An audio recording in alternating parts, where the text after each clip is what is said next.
On July 4th, 1976, just after midnight, armed men in full combat gear stormed the Entebbe airport in Uganda, rescuing 102 hostages and killing all 7 hijackers in the process. This was Operation Entebbe, the most daring hostage rescue in history. But let's start at the beginning.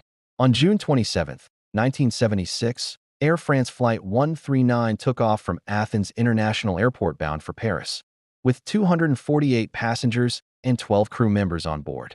But just an hour into the flight, 2 Palestinian terrorists affiliated with the PFLP, or Popular Front for the Liberation of Palestine, and 2 German militants from the RAF, or Red Army faction, hijacked the plane.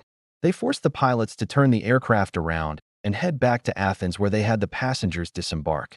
But then they changed their minds and instead diverted the plane to Entebbe Airport in Uganda, which at the time was ruled by the infamous dictator Idi Amin.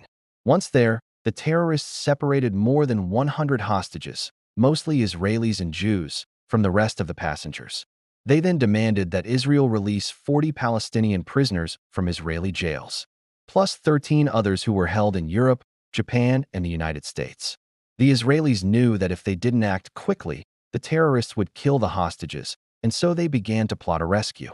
Meanwhile, the terrorists and their hostages stayed at a hotel near the airport, guarded night and day by both the terrorists and Ugandan soldiers. But it was Idi Amin who stole the headlines. The self-proclaimed conqueror of the British Empire made a public statement denouncing Israel and declaring his support for the hijackers, thus complicating any attempts by Israel to negotiate the hostages' release. After 5 days of captivity, the Israelis had gathered enough intelligence about the layout of the terminal and the surrounding area to convince their prime minister, Yitzhak Rabin, that a rescue attempt was not only possible but likely to succeed. And so he gave the green light to the operation. The men selected for this mission were members of Sayeret Matkal, an elite Israeli commando unit specializing in undercover missions. Flying from Israel to Uganda, the commandos had to go more than 2,500 miles without being detected. To do this, they flew in 2 C-130 Hercules transport planes under the cover of darkness, arriving at Entebbe just before midnight. The commando teams split up into smaller groups and made their way to the terminal. One group even brought along a black Mercedes limousine to imitate Idi Amin's motorcade, distracting the guards. As the commandos moved into position, Israeli fighter jets roared overhead to suppress any Ugandan air defenses.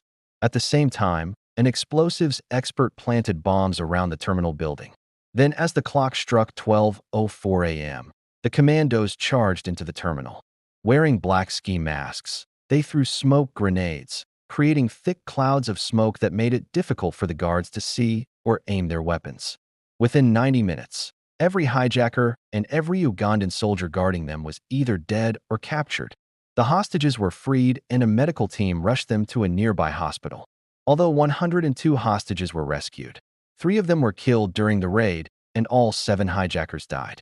Leading the raid was Yonatan Netanyahu, an elite Israeli commando and the older brother of future Israeli Prime Minister Benjamin Netanyahu. Sadly, Yonatan was killed during the raid by gunfire. He was buried in a military cemetery with full honors, becoming a national hero. In the aftermath, world leaders praised the operation, calling it the most daring display of skill, bravery, and precision in the history of counterterrorism. Perhaps even more important was the message that Israel sent to the world, that no citizen would ever be abandoned to the mercy of terrorists. Even today, Operation Entebbe is studied by hostage rescue teams around the world, setting the standard for daring, speed, and accuracy. I've been your host.